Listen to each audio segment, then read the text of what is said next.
Şimdi yeni bilgiler var. Tabii sabah saatlerine dönerek bir konuşmakta fayda var. Hamaney'nin İran tarafından resmi olarak öldürüldüğünün kabul edilmesiyle birlikte bir dönemin kapandığı, yeni bir dönemin açıldığı artık kabul edildi. Bu kabulle birlikte İran nasıl bir pozisyonda, nasıl bir yola girdi? Son olarak akşam saatlerinde Trump'tan açıklama geldi. Benimle görüşmek istiyorlar. Ben de kabul ettim. Müzakere masasına geri döneceğiz. Bu ne anlama geliyor? Tam olarak durum böyle mi? Eğer böyleyse ne göreceğiz?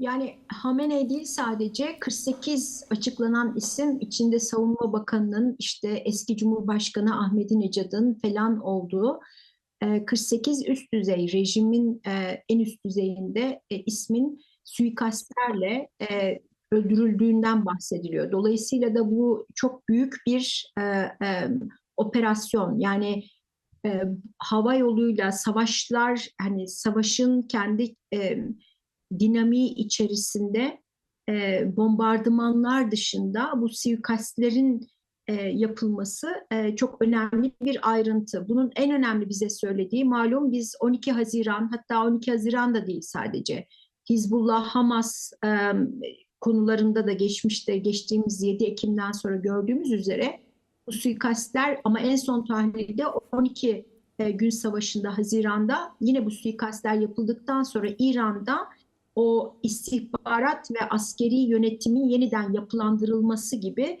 çok yoğun bir hazırlık ve yeniden yapılanma sürecinin olduğundan haberler geliyordu.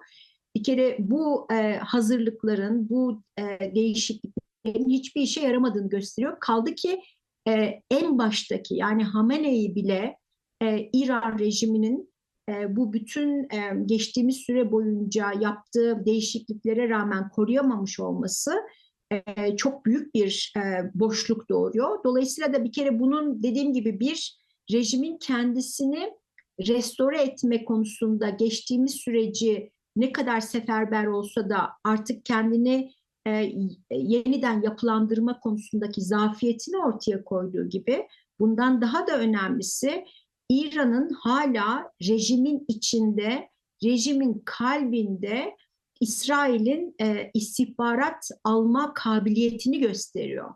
Şimdi hal böyle olunca isterseniz işte balistik füzeleri olsun, isterseniz hala işte devrim muhafızları örgütü ya da rejim kurumları yerinde olsun, günün sonunda Hamene'in bile ölmesini mümkün kılacak ölçüde rejimin kalbinde İsrail'in ve Amerika'nın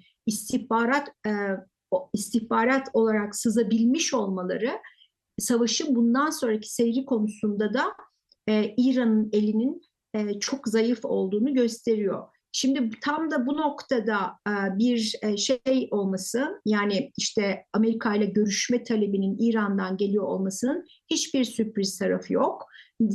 Neden? Çünkü aslında dün Erdal, sizin şeyde de, YouTube kanalında da konuşmuştuk.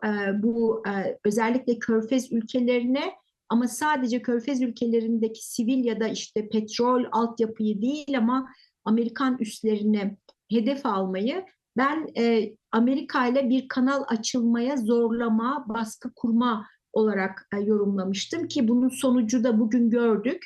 Evet, böyle bir ortamda İran bunu talep edecekti ya da zaten savaşı tam da birinci gününden itibaren yaymayı tercih etmemesinin ve biraz önce söylediğim gibi Körfez'de sadece Amerikan üslerini hedef almasının ve İsrail'le sınırlı tutmasının günün sonunda böyle bir yola gireceğini gösteriyordu. Ama şunu unutmamak gerekiyor.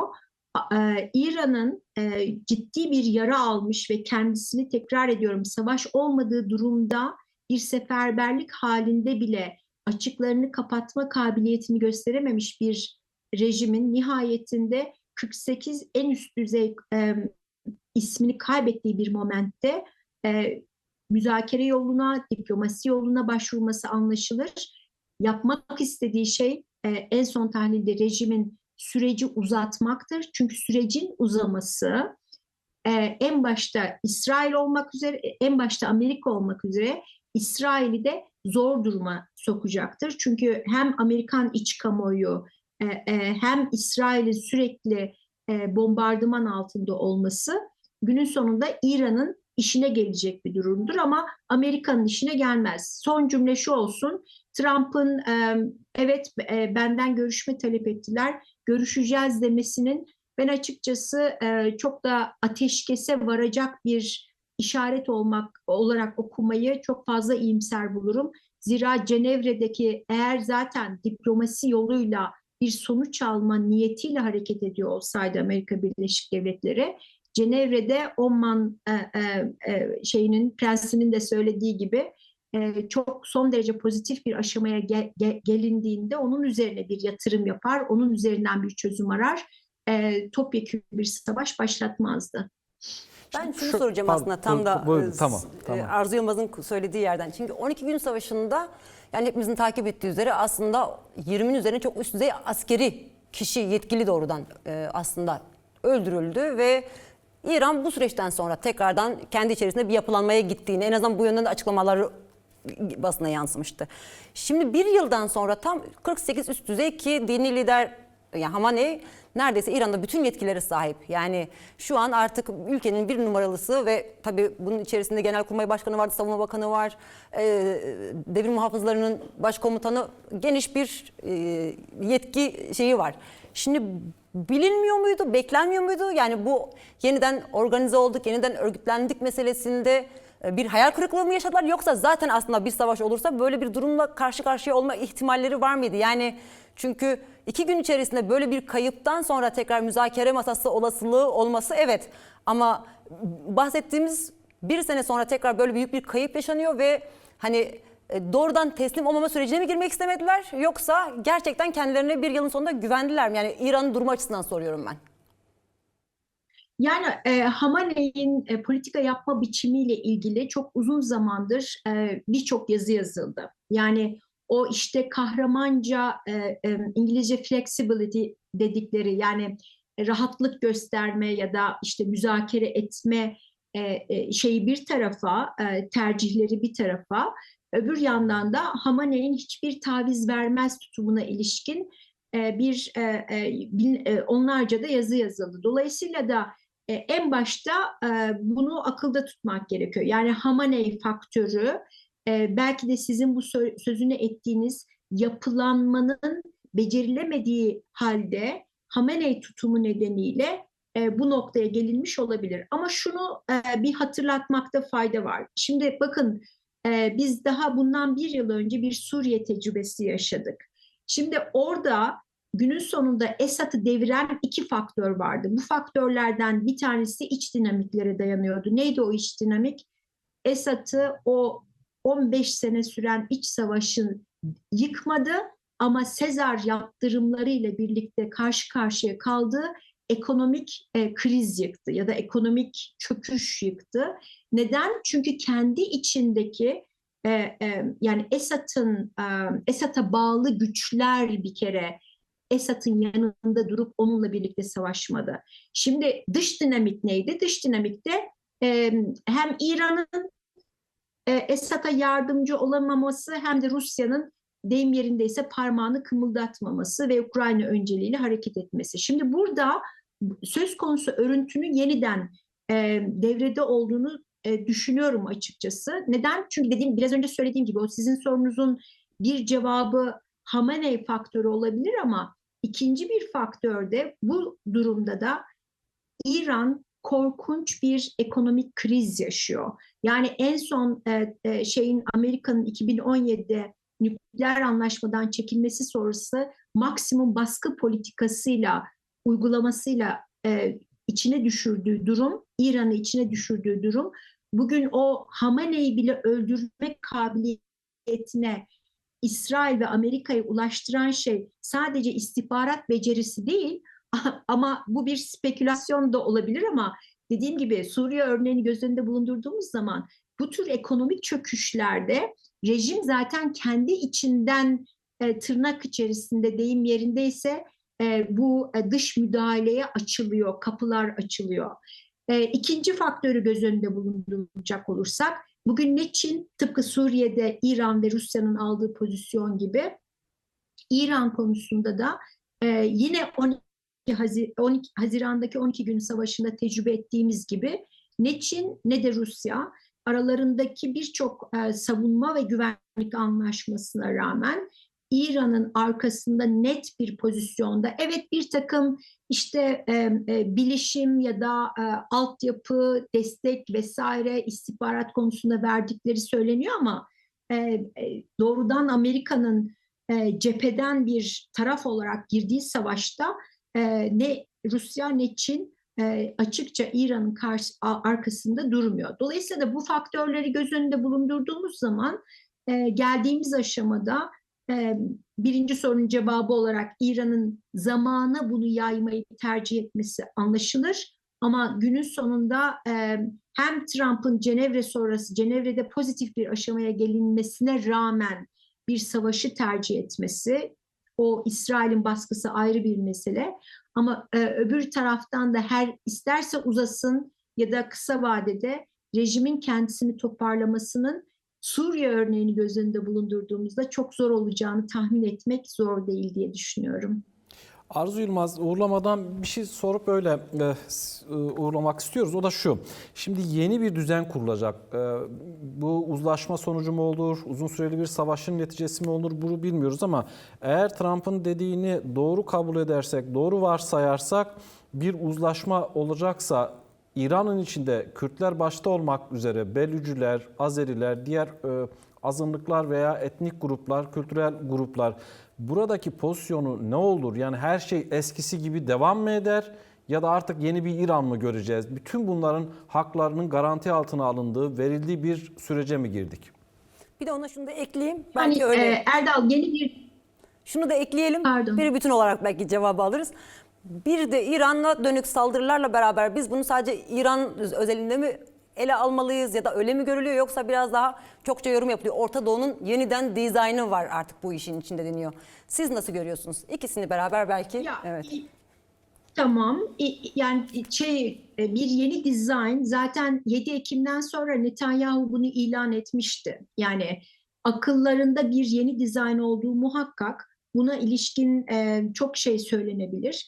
Ama bu kısa süre içerisinde en son söyleneceği, en başa çekecek olursak bu yeni düzen sorunuzla ilişkili olarak bu yeni düzenin mevcut düzen içerisinde düzeni demokratikleştirmek, işte halkların özgürlükleri, eşitliği vesaire gibi böyle bir hedef asla taşımıyor. Bunu bir kere teslim etmek gerekiyor. Biz bu örneği tekrar Suriye'ye en yakın örnek olduğu için, Orta Doğu'da en son örnek olduğu için Suriye'ye referansla söyleyecek olursak, tek yeni bir düzenin öncelikleri var. Bu önceliklerden birincisi İsrail'in mutlak güvenliğini sağlamak. Ama bunun ötesinde diktatörlük ya da hani rejimleri, statükoyu, politik sınırları değiştirmemek ikinci faktör. Ve fakat o politik sınırlar içerisinde öncelikli olan İsrail'in güvenliğini maksimize etmenin yanında Amerikan çıkarlarına hizmet eden ve Amerika'yla tam bir işbirliği içerisinde olan yönetimler getirmek. Şimdi hikayeyi böyle, benim baktığım yerden böyle göründüğü bir durumda, eğer bir şey gelecekse, bir özgürlük, bir eşitlik, halklar için bir iyi bir sonuç doğurması bekleniyorsa, bu ne Amerika'nın müdahaleleriyle ne İsrail planlarıyla diyelim, ne Amerika'nın planıyla ne İsrail'in planıyla olacak. Ama şöyle bir durum var. Bir kez statüko sarsıldığı durumda aşağıdan yukarı, yani bu yukarıdan bombalamalarla İsrail'in ya da Amerika'nın yapabileceği ya da yapabilmenin ötesinde niyet ettiği bir şey bile olmadığı durumda bu statükonun sarsılmasının,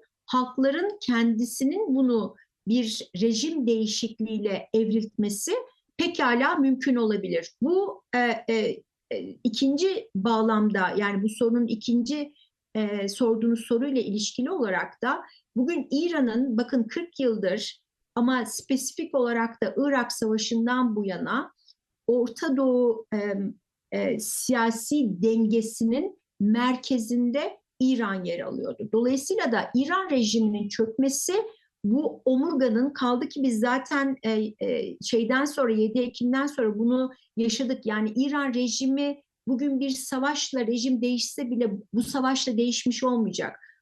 Aslında miladını 2020 Kasım Süleyman'ın öldürülmesine kadar götürebileceğimiz bir arka planı var. Dolayısıyla da bugün İran'ın denklemden düşmesi veya rejim değişikliğiyle bu geçtiğimiz 79'dan bu yana oluşan Orta Doğu dengesinin değişmesinin bütün ülkeleri etkileyecek sonuçları olacaktır. Bu kaçınılmaz olarak bunu tetiklemesinin kaçınılmaz olduğu muhakkak. Ama şu noktada belki de İran'da yumuşak bir geçiş mi yaşanacak? Yoksa o biraz önce söylediğimiz gibi bu statükonun sarsılmasının sonucu halkların kendi özgürlükleri ve eşitlik ve demokrasi rejimini kurabildikleri bir şeye mi evrilecek? Yoksa bu Amerika'nın ve İsrail'in müdahalesiyle işte Suriye'de olduğu gibi bir başka diktatörlük mü kurulacak? Ona bağlı olarak bölgedeki diğer ülkeleri de etkileyecektir. Savaş konusunda şu ana kadar en azından hani İran rejiminin gösterdiği reaksiyon savaşı yaymamak, uzatmak ama yaymamaktan yana diye düşünüyorum. Henüz çok erken gerçi 2 günlük. Çünkü hani bunun da bazı gerekçeleri var. Hazır yeri gelmişken söyleyeyim. Örneğin bir diğer güçleri bölgedeki, gerçi Yemen'de Hutiler hemen reaksiyon gösterdiler ama İran, Tahran henüz bir çağrı yapmadı. Yani tüm Şiilerin şey olması için, mobilize olması için bir çağrı yapmadı vesaire, ya da bombalamaları biraz önce söylemeye çalıştığım gibi sınırlı tuttu. Dolayısıyla da görebildiğimiz kadarıyla bu 2 günlük tecrübeye dayanarak İran savaşı uzatmak isteyecektir ama yaymamayı tercih edecektir, cepheyi genişletmemek adına. Ve fakat bu İsrail'in, en başta da Amerika'nın çıkarlarına hizmet etmeyecektir. Bu noktada belki son bir şey söylemek yerinde olur. Malum bu 2 gündür de çokça tartışılıyor ve ben de dediğim gibi dün Erdal sizin programınıza katıldığımda söylemiştim. Her şey hava bombardımanıyla rejim değişikliği mümkün olmayacaktır. Yani 48 değil 480 üst düzeyde öldürseniz rejim değişikliği bir kara operasyonu olmadan olmayacak. Ve bugüne kadar bu 2 günde yapılan açıklamalar da gösteriyor ki, ya da gelişmeler gösteriyor ki böyle bir hazırlık yok ve tamamıyla iç dinamiklere dayanılıyor. Bu bağlamda da bir ihtimal Tahran'ın, hani dedim ya rejim olabildiğince ömrünü uzatmak isteyecektir diye, bir ihtimal içeride bazı bölgelerin kurtarılmış alanlar olarak işte Beluçlar olabilir, Kürtler olabilir, güneyde Araplar olabilir, bir kendi kontrol alanlarını sağlamaları yönüyle ve rejimin de giderek İran'ın içinde küçüldüğü bir alanda, küçülmüş bir alanda kalması olabilir. Dediğim gibi bu biraz erken bir öngörü ama şu ana kadar en azından bir kara operasyonunun hazırlığının olmadığının ortaya çıkması orta vadede en önemli gelişmelerden birinin bunun olacağını gösteriyor bana kalırsa.